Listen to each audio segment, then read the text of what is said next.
Petualangan Putri Alena, si Putri Kata. Pada zaman dahulu, di sebuah negeri yang jauh, hiduplah seorang raja dengan putra mahkotanya. Mereka tinggal di sebuah istana yang megah. Istana itu penuh dengan ruangan yang indah-indah. Sang raja yang baik hati tinggal bersama putra mahkotanya yang bernama Pangeran Zola. Aku Pangeran Zola, putra mahkota kerajaan ini. Pada suatu hari, sang raja memanggil Pangeran Zola. Ia memberitahu sang pangeran untuk segera menikah, agar bisa menggantikannya menjadi raja. Ia akan menikahkan sang pangeran dengan sahabatnya yang bernama Putri Alena. Tentu saja sang pangeran sangat senang mendengar itu. Zola, aku sudah menentukan hari pernikahanmu dengan Putri Alena.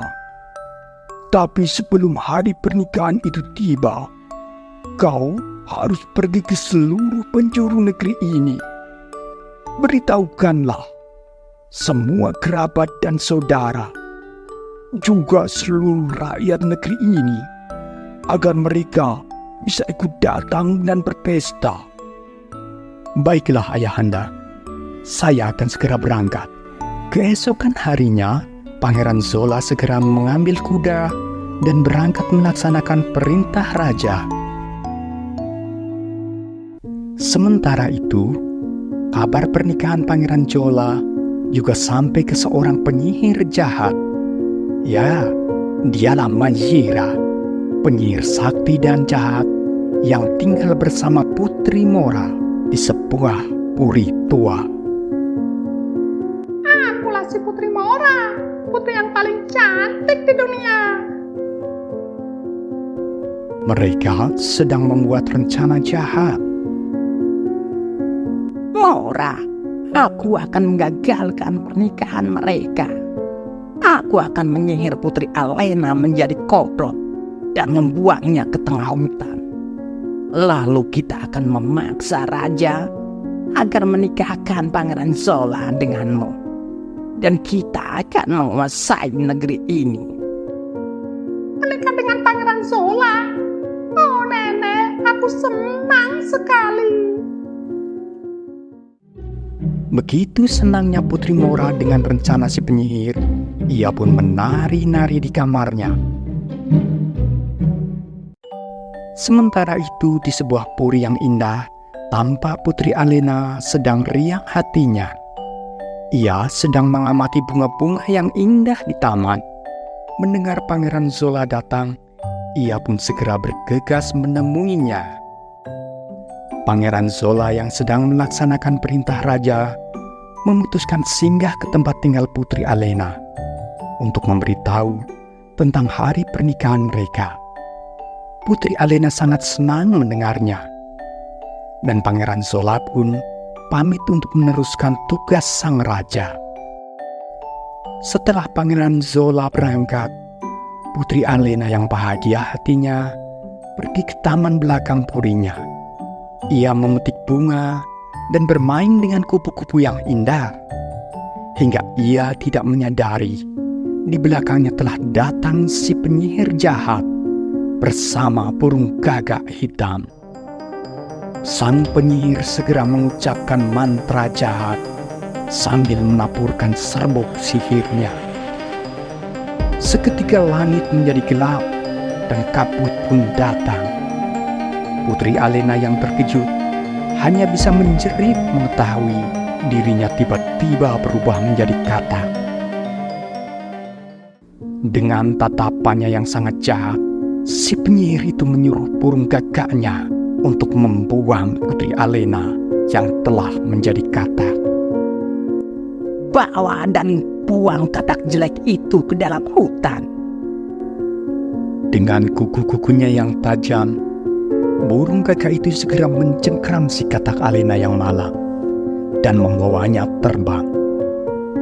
Gagak hitam itu terus terbang jauh melewati awan hitam, menuju ke tengah hutan untuk membuangnya.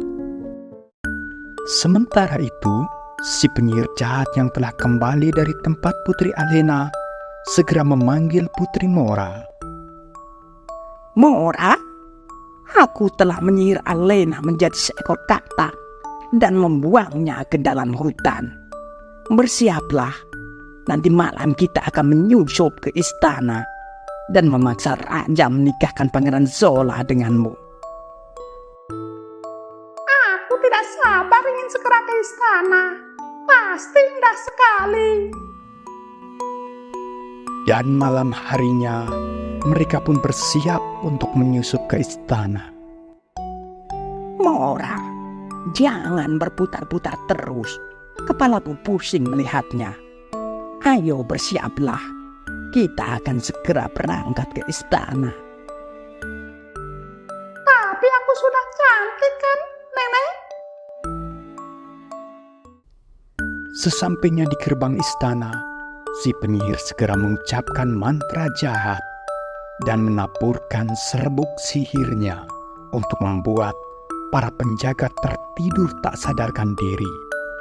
Mereka pun leluasa masuk ke dalam istana.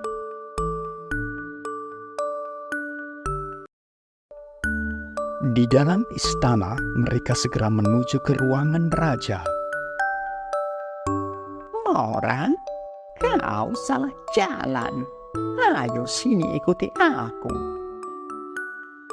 Ups, aku salah jalan. Perutku pusing karena semua serba indah di istana ini. Kepala yang pusing, Mora, bukan perutmu. Aku salah. Saat mereka sampai di ruangan raja, Baginda Raja yang terkejut segera berteriak memanggil penjaga. Namun tak satu pun yang datang, karena semua penjaga telah dibuat tertidur tak sadarkan diri oleh si penyihir. Karena menolak permintaannya untuk menikahkan Pangeran Zola dengan Putri Mora, maka si penyihir pun marah dan mengucapkan mantra jahatnya, lalu menaburkan serbuk sihir ke kaki Baginda Raja. Seketika kaki Baginda Raja tidak bisa bergerak dan pelan-pelan berubah menjadi batu. Jika Baginda terus menolak, maka hari demi hari, satu persatu bagian tubuh Baginda akan berubah menjadi batu. Dan Baginda akan menjadi patung selamanya. Dan mereka pun tertawa senang melihat Baginda Raja kakinya menjadi batu dan tidak berdaya. Beralih ke Putri Alena yang disihir menjadi katak. Setelah dibawa terbang jauh oleh si gagak hitam, ia dijatuhkan dan dibuang ke sebuah telaga di tengah hutan. Ia sangat sedih dan hanya ada katak-katak lain yang terus menemaninya. Hingga sampai pada saat malam bulan purnama tiba, sesaat Putri Alena berubah kembali menjadi manusia. Ya, dia kembali berubah menjadi manusia selama badannya terkena sinar bulan purnama, tapi akan kembali menjadi katak esok harinya saat sinar bulan menghilang. Ia sangat sedih. Air matanya menetes satu persatu dari pipinya yang putih. Air matanya jatuh menitik ke tanah yang basah. Dan keajaiban pun datang. Tiba-tiba dari dalam tanah tumbuh muncul bunga teratai ajaib, disusul bunga-bunga lain yang terus bermunculan di sepanjang pinggiran telaga. Bunga-bunga warna-warni yang sangat indah. Ia pun tertegun, kagum, hingga datang peri bunga menghampirinya. Mereka datang menghampiri Putri Alena yang sedang bersedih. Terima kasih Putri Alena. Air matamu yang jatuh ke tanah telah membuat bunga teratai ajaib kami tumbuh kembali. Dulu, di telaga ini dipenuhi dengan bunga-bunga yang indah. sampai datang seorang penyihir jahat mencabut bunga teratai ajaib kami. Dan semua bunga yang lain pun menjadi layu dan menghilang. Tetesan air matamu telah mengembalikan semuanya. Sebagai tanda terima kasih, peri bunga itu pun memberikan sekantung serbuk bunga teratai ajaib. Jangan bersedih, Putri. Pangeran Zola pasti akan sampai ke sini. Dan Putri harus kembali ke istana. Ini kami berikan serbuk bunga teratai ajaib untuk melawan si penyihir yang jahat. Simpanlah, dan mari kita bergembira. Dan malam itu, mereka pun bergembira. Para peri bunga yang cantik menari menghibur Alena. Keesokan harinya, saat sinar bulan menghilang, Putri Alena pun berubah kembali menjadi katak. Tapi ia tidak sedih lagi. Dan telaga itu kini dipenuhi bunga warna-warni yang indah-indah. Putri Alena menunggu Pangeran Zola datang. Dengan ditemani katak-katak yang lain yang selalu bernyanyi bersahutan. Sementara itu, kita beralih ke Pangeran Zola yang sedang melaksanakan perintah raja. Ia berkuda dari satu puri ke puri yang lainnya, mengunjungi kerabat dan saudaranya untuk memberitahu tentang hari pernikahannya. Ia juga berkuda melewati lembah dan hutan, mengunjungi kampung dan desa di pelosok negeri untuk memberitahu semua orang agar bisa ikut datang ke pesta. Hingga suatu hari, sampailah ia di telaga tempat Putri Alena berada, dan Pangeran Zola menghentikan kudanya.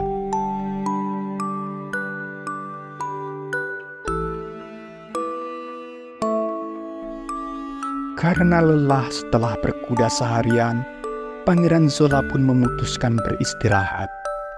Ia membiarkan kudanya untuk makan dan minum. Ia duduk beristirahat di bawah pohon sambil membaca buku, menunggu kudanya makan hingga kenyang. Melihat Pangeran Zola datang, Putri Alena yang masih menjadi katak pelan-pelan mendekatinya. Perlahan diam-diam, Putri Alena menyelinap, masuk, dan bersembunyi di dalam tas sang pangeran. Beberapa saat kemudian, setelah si katak Putri Alena menyelinap masuk dan bersembunyi dalam tas sang pangeran, tiba-tiba datang seekor merpati kerajaan. Merpati itu datang membawa surat kecil di kakinya yang berisi pesan agar Pangeran Zola segera kembali karena baginda raja dalam bahaya. Setelah membaca pesan itu, Pangeran Zola pun segera bergegas memacu kudanya untuk kembali ke istana. Ia terus memacu kudanya dengan perasaan sangat cemas, mengkhawatirkan keselamatan baginda raja. Sesampainya di istana, ia heran karena suasananya yang sepi dan tidak ada para penjaga. Sementara itu, di sebuah kamar lain di dalam istana, penyihir jahat dan putri Mora telah mengetahui kedatangan Pangeran Zola. Mereka pun membuat rencana jahat. Mora, Pangeran Zola sudah kembali. Kau harus datang ke kamarnya dan melaporkan serbuk sihir ini agar Pangeran Zola mau menuruti semua perintah kita. Pangeranku sudah datang. Baiklah, Nek. Aku akan menyimpan serbuk ini di dompetku agar Pangeran Zola tidak curiga.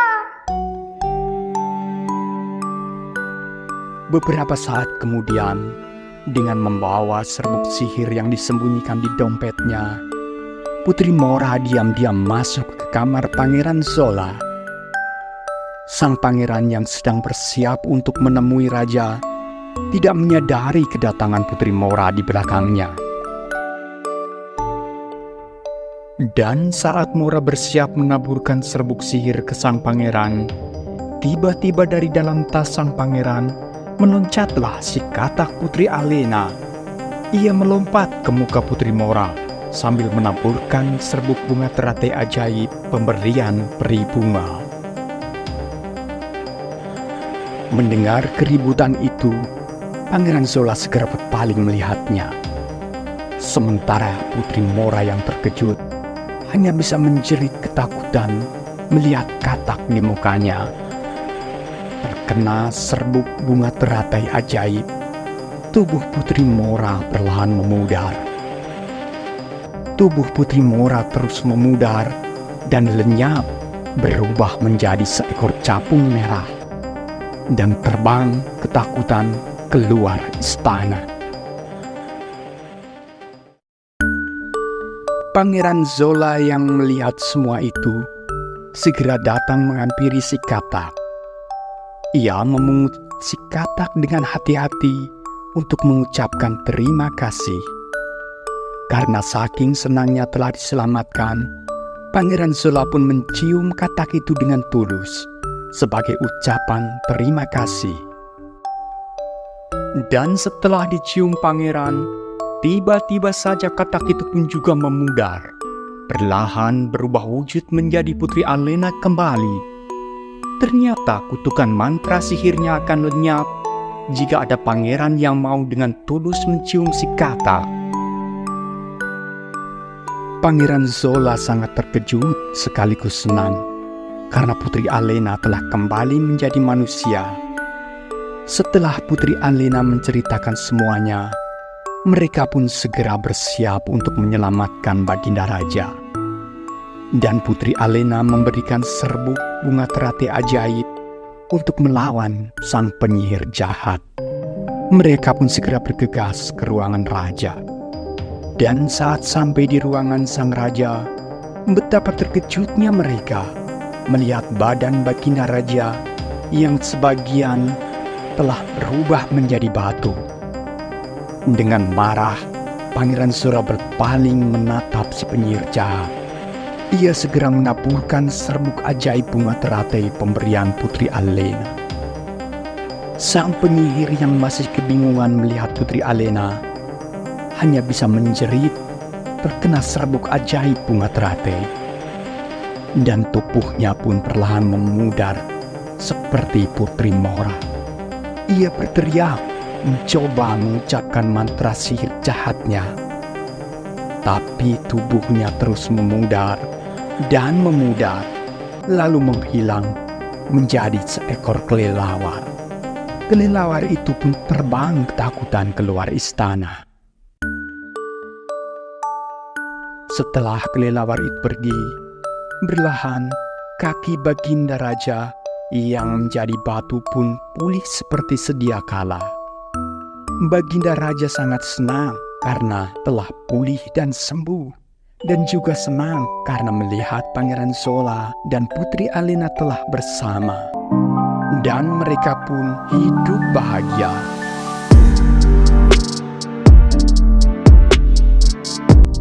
Klik di sini untuk lanjutan kisahnya. Terima kasih sudah menyimak dongeng ini, dan sampai jumpa.